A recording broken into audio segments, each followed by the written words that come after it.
¿Qué tal? ¿Cómo están? Un gusto saludarlos. Muy buenas noches a los oyentes de nuestro programa, los televidentes de Palenque TV. Buenas tardes a quienes nos siguen los días sábado. El programa tiene una especialidad, trabajar en esa búsqueda espiritual, en una apertura que últimamente, afortunadamente, digo, porque este nuevo milenio nos ha traído luz y estamos empezando a tener una búsqueda maravillosa para poder saber cuál es la verdad. Y ayer entendía en una hermosa conferencia que escuché que no hay una sola verdad, que hay muchas verdades y que tenemos que seguir en esa búsqueda. A nuestra ciudad ha llegado un lama de la orden de los monjes tibetanos y con un discurso fantástico que de ninguna manera podía dejar de traerlo a las pantallas. Por eso en este programa que es especializado en estos temas y para la gente que está en esa búsqueda y en ese crecimiento espiritual, estoy el día de hoy en compañía del Lama Rinchen Gyaltsen. Muy bien, encantado de estar con ustedes. Bienvenido, gracias por visitarnos. Para arrancar me toca un poco conocer al ser humano, primero que nada. ¿Quién eres? ¿Dónde naces? Hablas un castellano perfecto, aunque a ratos escucho algo de español por ahí. ¿Quién eres? ¿Cuál es tu nombre con el que te bautizaron los papás? Pues mi nombre original es Alejandro Veiga Martínez. Ajá. Mis padres son españoles, gallegos, pero se casaron en Uruguay. Yo nací en Montevideo y me crié allí hasta los 8 años. Después emigramos una vez más a Nueva Jersey, Estados Unidos. Y allí fui al colegio, fui a la universidad y poco a poco fui introduciéndome en el budismo. Entonces después viajé a la India, Nepal por muchos años, viviendo allí, formándome, y ahora resido en España. Me dices que has empezado a acercarte al budismo a tu juventud, mientras estabas en la universidad. ¿Se tiene un llamado, como dicen los sacerdotes, por ejemplo? ¿Tengo la vocación y voy a incorporarme al sacerdocio? Pues realmente no, todo lo opuesto. Yo no tenía ninguna inclinación religiosa, pero sí mucha curiosidad. Entonces, a los 10, 12 años ya iba a la biblioteca y sacaba libros sobre la reencarnación, sobre la vida después de la muerte, sobre el karma, espíritus, meditación y demás. Pero tardé hasta los 18 años. A los 18 años, un amigo chileno allí me invitó a un grupo de meditación y allí empecé por primera vez a introducirme en el camino espiritual. ¿Cómo es ese primer acercamiento? ¿Qué hay? ¿Hay un clic? ¿Alguien te hace confirmar que existe una entidad suprema? ¿Cómo te acercas a ello? Pues fueron pasos paulatinos, muy graduales. Y yo también soy una persona un tanto escéptica, entonces quiero confirmar por mí mismo, ¿no? Con razón estudiaba psicología, pues, ¿no? Sí. Entonces, muy poquito a poquito, leyendo, conociendo, recibiendo enseñanzas, meditando, haciendo retiros. Mi introducción fue muy cuidadosa, pasos lentos pero firmes. Bueno, llega un momento en el que me imagino que decides hacer una reclusión, porque los monjes tienen que estar recluidos durante un tiempo. ¿Cuánto tiempo es eso? ¿Dónde empieza tu formación para Lama? Pues estaba, como te dije, en este grupo latino que estudiaban metafísica, estudiaban diferentes tradiciones espirituales, y uno de ellos, unos amigos argentinos, pertenecían a la Sociedad Teosófica, ¿no? En Argentina. Teosofía, sí he escuchado de ello. Claro. Entonces ellos siempre me invitaban a un centro de retiro en Nueva York de la Teosofía, y viendo su presentación o su catálogo, vi que un fin de semana había un retiro de un lama tibetano, y eso siempre me llamó la curiosidad, ¿no? Entonces asistí a ese retiro y quedé muy impactado. Todo lo que había escuchado antes no se comparaba, ¿no?, con la filosofía profunda del budismo tibetano.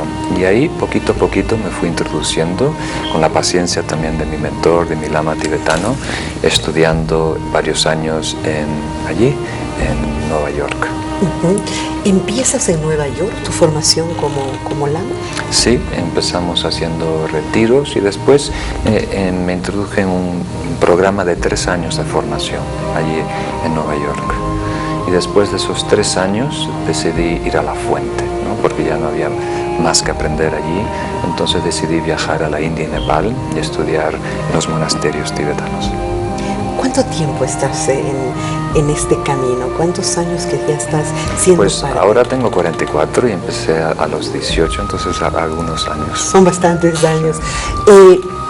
Durante todo este tiempo que has estado tú en este camino de formación, ¿cuáles son los pasos que hay que seguir? ¿Existe un nivel, digamos, es como el sacerdote que tiene, primero es monaguillo, luego va subiendo? ¿Existe una jerarquía dentro de lo que es los lamas? Sí, en el budismo tibetano hay un camino, pero no es una fórmula estricta que debe seguir todo el mundo. Entonces, tu mentor, tu maestro, tu lama, tu guru, te va aconsejando los pasos que seguir. Entonces, algunas personas con una inclinación devocional toman un enfoque, otras personas que son más analíticas, que le gusta la más filosofía, toman otros cursos, otras personas que le gusta más la meditación se enfocan más en los retiros. Entonces hay algunos pasos que sí o sí se deben tomar, pero se debe acomodar el camino espiritual a ese individuo, ¿no? Se debe dosificar las enseñanzas particulares a las necesidades de cada persona. Así somos más flexibles. Me pregunto, un joven de 18 años en Nueva York tiene que hacer un rápido trabajo de desapego a todo lo que ese mundo de un extremo consumismo, muy atrapado por el sistema Estados Unidos, Sí. Tiene que hacer. ¿Eso es sencillo? ¿Es difícil? ¿Cómo se logra? Pues debería ser algo natural, ¿no? Entonces yo me acuerdo que la primera vez que contemplé seriamente ser monje fue en un retiro de 10 días de silencio allí en Nueva York. Y la primera vez que le peregré. ¿El Vipassana? Sí, un retiro de Vipassana. Sí, lo hice, sí. En Qué este fuerte, caso, qué difícil. Un retiro tibetano, pero del mismo sentido que el Vipassana de Goenka, que es muy popular ahora. Entonces, cuando le pregunté, ¿no?, a mi lama, a mi mentor, si podía ser monje, él me dijo que no, que me quería escapar de mis problemas, ¿no? Que si realmente quería ser monje, tenía que simplificar mi vida, aumentar mi práctica, ¿no?, meditativa, para que eso sea el próximo paso natural. Y así lo hice. Por varios años empecé a vivir en Nueva York como si ya fuera un monje y simplifiqué mi vida. Empecé a arreglar mi televisor, empecé a no salir, empecé a simplificar todo, hasta que cuando llegó el momento, ¿no?, de tomar los votos, fue un simple cambiar de ropas. Fue una transición muy, muy, muy simple. Pero entonces el desafío es infinitamente más grande, porque es una cosa vivir en el campo y desapegarse, y otra cosa es vivir en Nueva York y desapegarte. Es como un desafío infinito de difícil, ¿no?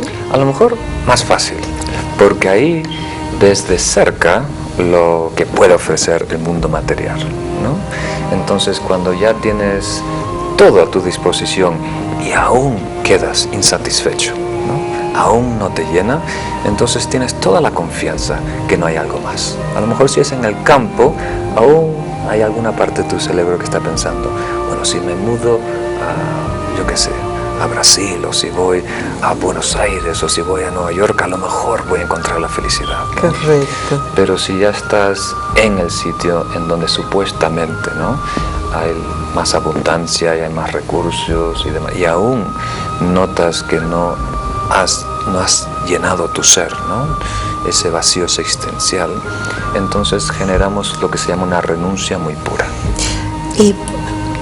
Cuando tú estás en este proceso, me imagino que todos nos preguntamos, ¿y de qué vivías? ¿Y quién te sostenía? Porque eso es algo natural, ¿no es cierto? La gente tiene que trabajar para poder subsistir.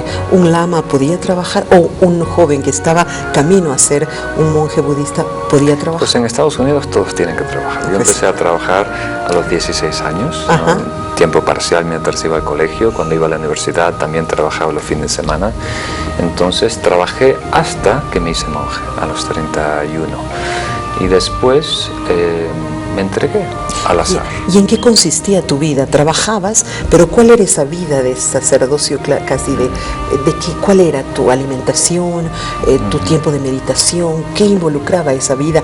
Un poco con un pie en la vida mundana y un poco con el pie en la vida espiritual. Pues las prioridades las tenías claras. Yo la tenía clara, entonces, aunque tenía que mantener mi apartamento, mi coche y demás, y tenía un trabajo en una compañía allí muy linda. Estaba muy contento con mi vida, exactamente todo iba bien, y en ese punto decidí hacerme monje. Entonces invertía el tiempo para el trabajo y también tiempo para hacer retiros, para recibir enseñanzas. A los 25 años ya me invitaron a empezar a dar cursos también. Entonces poquito a poquito hay una transición. Bueno, después te vas, me dices, a la India, me dices a la fuente, qué bonito ese concepto. Te vas a la fuente. ¿Qué encuentras en la fuente a diferencia de lo que habías vivido en Nueva York? Pues el primer contacto me desilusionó. ¿Ah, sí? Sí, porque, ¿dónde llegaste primero? Bueno, llegué a la India primero, a lo que es el norte de la India, en donde están la mayoría de los monasterios tibetanos que hoy están en exilio, ¿no? Porque claro, el gobierno chino comunista se apoderó de todo Tíbet. El propio Dalai Lama está pues fuera. Entonces uno tiene una idea un tanto idealista, ¿no? Romántica, ¿no? Uno va a un monasterio y todos son santos y puros, pero no es así, hay de todo, ¿no? Entonces al principio el shock, ¿no? De estar allí y a ver algunos monjes que a lo mejor no eran muy religiosos o devotos o santos, especialmente cuando hay una posición de poder, es como un imán, atrae ciertas personalidades egoístas. Pero lo que me rescató de ese estado fue conocer a los grandes maestros. Esos maestros sí son muy puros, son santos, por decirlo así, y con su mera presencia te elevan la fe, porque representan en carne el resultado que uno está buscando. Ellos encarnan esa compasión absoluta, esa sabiduría, esa humildad absoluta. Son una inspiración. Sí, entonces gracias a ello y a su cercanía, su cariño, su paciencia, cada vez generé más entusiasmo en el camino espiritual. Estos maestros que tú conociste, que eran seres tan iluminados, digamos así, ¿eran también de la línea del budismo tibetano? Sí, el budismo tibetano en general tiene muchos maestros especiales. Hay 4 tradiciones principales. Yo pertenezco a la tradición Sakya, ¿no? Que en número es la más pequeñita, pero hay una ventaja, que por ser pequeñita tenemos acceso a los grandes maestros, hay menos protocolo, ¿no? Entonces te conocen, tú los conoces y hay una relación más íntima. ¿Tu misión es salir a hablar de esto al mundo? ¿Esa es la misión que tú te has impuesto o que has sentido que es? Porque no todos los lamas salen y hablan y transmiten todo este conocimiento. Hay otros que están en absoluta contemplación, en fin. ¿Tu misión o tu rama es esa? Pues no, al opuesto, porque yo soy una persona un poco introvertida, ¿no? Entonces yo estaba interesado en el desarrollo espiritual y sigo muy interesado en los estudios, en hacer retiros y desarrollarme, ¿no? Para vidas futuras tener algo que ofrecer. Pero llegó a un punto en mi formación allí en la India que mi maestro, que hoy es Sakya Trisen, la cabeza de la tradición, me dijo que debería ir a España, que allí había mucha necesidad y que yo podía cumplir un papel importante de inspirar a personas a progresar en el camino espiritual. Entonces, este papel de viajar y dar conferencias y cursos no lo he buscado, fue casi impuesto sobre mí. Una instrucción del maestro, ¿sí? Sin embargo, ¿cómo te sientes? ¿Lo estás disfrutando? A mí me encanta compartir lo que yo sé que es beneficioso, porque me ha transformado, me ha ayudado tanto a mí. Entonces lo comparto de una manera muy generosa, yo creo, tratando de explicarlo lo mejor que sé, sabiendo que no es para todos, ¿no? Cada uno necesita su camino, su filosofía de vida. Entonces plantamos semillas y cada quien tiene el deber de cultivarlas. Y ya se cosecharán en un momento, me imagino. Las personas que se acercan a esta filosofía de vida, como la llamabas ayer, o a esta religión, que es una de las más importantes del mundo, ¿pueden hacerlo a cualquier edad? Es decir, de pronto mañana alguien de 45 años, 50 años puede decidir acercarse, tomar votos y alejarse de todo. Por supuesto, esto no tiene nada que ver con la edad, ¿no? Tiene que ver con un despertar de conciencias. Entonces hay personas que ya lo tienen un poco trabajado de otras vidas y despiertan pronto. Hay otras personas que por un karma que tienen que cumplir en esta vida despierta en una edad más madura, pero lo importante es el despertar. Y hay quien no despierta todavía, ¿no es cierto? Sí, y hay personas que están más elevadas, ¿no? que no necesitan despertar, que en esta vida cumplen otro rol, otro papel. ¿Cómo que, por ejemplo? Por ejemplo, cuidar a una persona, a un familiar, atender a un padre que está enfermo. Eso es un acto divino. Eso ya es una iluminación natural. Sí, es una manera de manifestar el amor universal a través de una persona. Qué fantástico. Bueno, ya sabemos quién eres, ya sabemos cómo llegas a Bolivia. Pues unos amigos bolivianos le han pedido a su santidad Sakechosen que quieren iniciar un proyecto aquí, abrir un centro y empezar a desarrollar cursos de budismo, de meditación. Entonces su santidad Sakechosen me pidió que cuando pueda que venga aquí y trate de apoyar este proyecto. Bueno, al final vamos a hablar de la agenda que estás armando, pero en este programa que tiene mucha audiencia, que se encuentra en esta búsqueda, me gustaría que empecemos ya a tocar temáticas particulares. La gente casi está obsesionada con el tema del karma. Habrás visto ayer, había muchas preguntas sobre eso, y es que de pronto nos han criado pensando que hay algo que cumplir, que somos un poco culpables y que estamos cargando eternamente algo. ¿Qué es el karma? ¿Nos podemos liberar? Te hago las mismas preguntas que ayer hacía la audiencia. ¿Nos podemos liberar de él? ¿Cuántas vidas se requieren para liberarse? Entonces el karma es una palabra sánscrita que literalmente quiere decir acción. Entonces nosotros, por nuestro bagaje cultural, la entendemos como destino, ¿no? Y por mucho que uno lo explique en mucho detalle, uno lo va a entender como destino, algo rígido que tenemos que sufrir. Pero el karma es las consecuencias de nuestros movimientos físicos, verbales, mentales. Todo lo que producimos tiene consecuencias, ¿no? Tiene repercusiones en nosotros y en el mundo. Entonces el karma se asemeja mucho a la ley de causa y efecto, que hoy en día es la base de la ciencia, ¿no? Como expliqué ayer. Entonces si un científico produce un medicamento, un laboratorio en Buenos Aires, otro en Suiza, que reúne esos ingredientes, puede reproducir el efecto. Entonces el karma le agrega una dimensión moral, queriendo decir que nuestra mente, nuestro propósito, nuestro corazón tiene un impacto en nuestras vidas, tiene un impacto en determinar el mundo. No vivimos en un mundo frío, mecánico, ¿no? Hay corazón, hay alma, hay espíritu, hay mente. Y todo lo que hacemos, especialmente el propósito detrás de todo lo que hacemos, define quiénes somos y define el futuro que vamos a habitar. Entonces el karma es muy importante entenderlo porque nos da la responsabilidad de nuestra vida.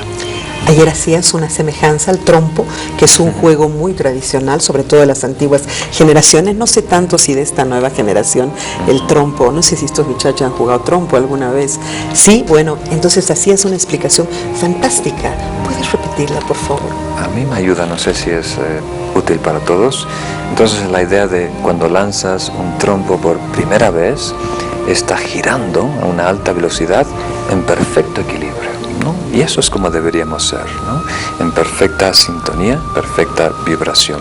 Y moralidad. Moralidad. Y de repente, si le damos un toque con el dedo al trompo, sigue girando, pero ahora tiene un bamboleo, ¿no? Tiene otro circuito, aparte de su giro, ¿no?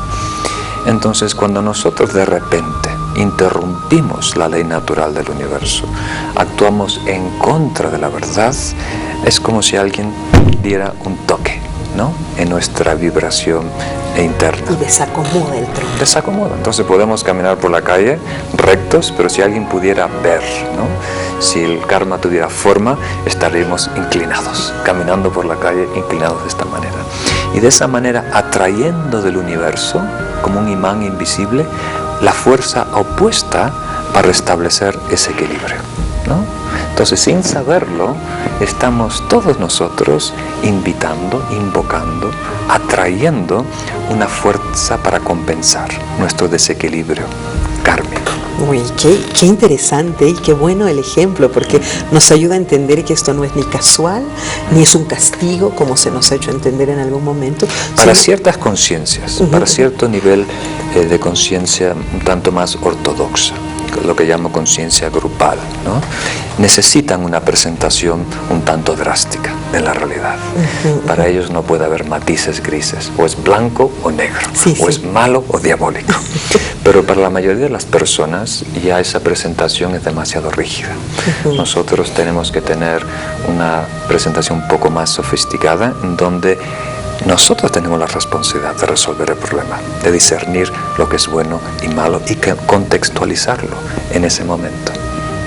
Entonces, para diferentes niveles de conciencia, diferentes presentaciones son útiles. Sin duda, y algunas ortodoxas ya han caducado para la mayoría de las personas. Afortunadamente, ¿no?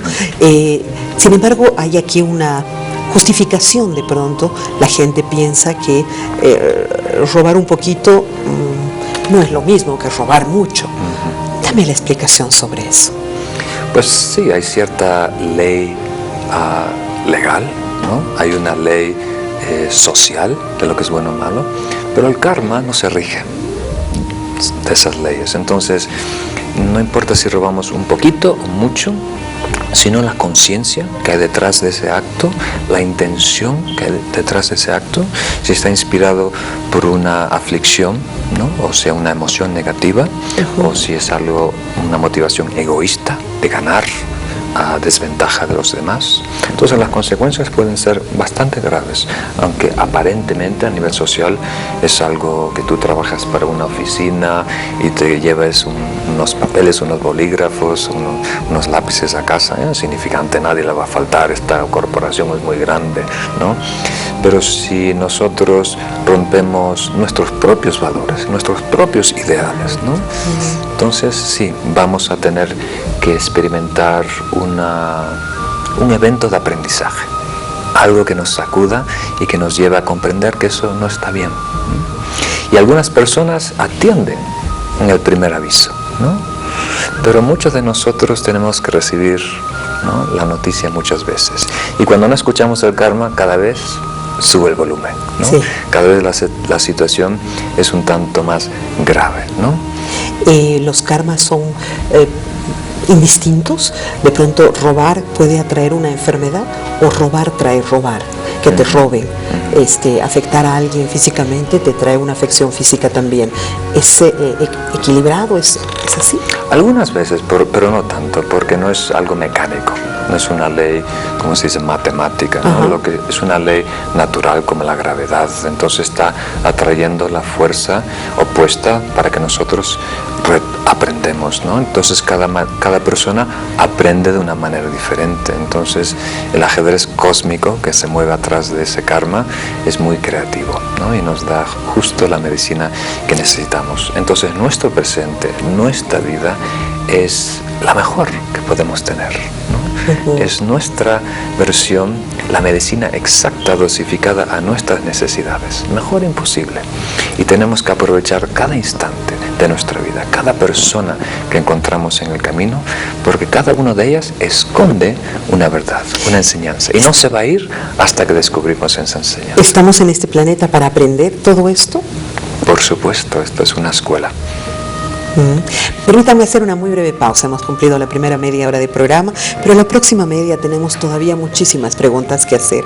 En una sociedad que se está debatiendo entre qué es bueno y qué es malo, cuando ya desde nuestros ancestros lo teníamos claro, vamos a tratar de hacer preguntas un poco más difíciles que nosotros mismos nos hacemos en nuestros momentos de reflexión. Espérennos, por favor.